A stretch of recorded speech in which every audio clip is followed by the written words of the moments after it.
বছরের অন্য সময়গুলোতে রাত 4টার দিকে উঠে আসলে অনেকের পক্ষেই তাহাজ্জুদের সালাত আদায় করা সম্ভব হয়ে ওঠে না। যেহেতু রমাদানুল মুবারকে সাহারি খাওয়ার জন্য আমাদেরকে উঠতেই হচ্ছে, সাহারি খাওয়ার পরে আপনি অজু করে আপনার সুবিধা মতো 2 রাকাত 4 রাকাত তাহাজ্জুদের সালাত আপনি আদায় করুন। তাহাজ্জুদের সালাতে সিজদায় পড়ে আপনি আল্লাহ তাআলার কাছে আপনার মনের আকুতি আপনি তুলে ধরুন।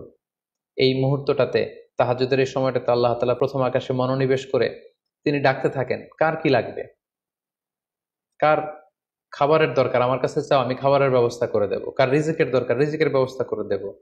কার সফলতা দরকার, আমি আল্লাহ তাআলা সফলতা দেওয়ার মালিক, আমি সফলতার ব্যবস্থা করে দেব। যে মুহূর্তটুকুতে বা যে সময়ে আল্লাহ তাআলা আমাদেরকে দেওয়ার জন্য তিনি আমাদেরকে ডাকছেন, আমাদেরকে দেওয়ার জন্য তিনি বসে আছেন, প্রস্তুত, আহ্বান করছেন, কিন্তু আমরা সেই আহ্বানে সাড়া দিচ্ছি না। তাই রমাদানুল মুবারকে তাহাজ্জুদের সালাতের অভ্যাস করার একটা সুবর্ণ সুযোগ কিন্তু আমাদের আসছে। যেহেতু সাহরি খেতে আমরা উঠবই, উঠে আমরা তাহাজ্জুদের সালাত আদায় করে নেব। ইফতারির পূর্ব মুহূর্তে দোয়া করুন, এটি ভুলে যাওয়া যাবে না। প্রতিদিন ইফতারিকে সামনে নিয়ে আমরা দোয়া করব, কারণ হাদিসে এসেছে সালাসু দাওয়াতিন মুস্তাজাবা, 3 ব্যক্তির দোয়া আল্লাহ তাআলার কাছে কবুল হয়ে যায়।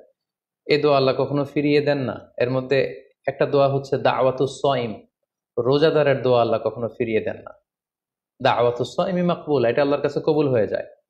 ঠিক ওই মুহূর্তটাতে আল্লাহ তাআলার সফট কর্নার খুব বেশি গ্রো করে, আল্লাহর রহমতের দরিয়ার মধ্যে একটা অভাবনীয় জোশ পড়ে যায়। আল্লাহ তাআলা এই দৃশ্যটাকে খুব দেখতে পছন্দ করে, যে বান্দা সামনে খাবার নিয়ে বসে আছে, শরবত নিয়ে, পানীয় নিয়ে বসে আছে, ক্ষুধায় তৃষ্ণায় সে জর্জরিত, সে চাইলেই সামনে থেকে নিয়ে মুখে তুলে খাবারটা খেতে পারে, কিন্তু সে আমার ভয়ে খাচ্ছে না।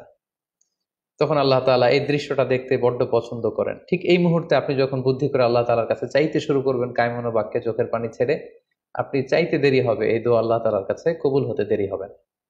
তাই এই ভুলটি যেন আমরা না করি, এই বরকত যেন আমরা মিস না করি। প্রতিদিন খেয়াল করে, সম্মানিত দিনী ভাই এবং বোনেরা, খেয়াল করে ইফতারির পূর্ব মুহূর্তে দোয়া করুন।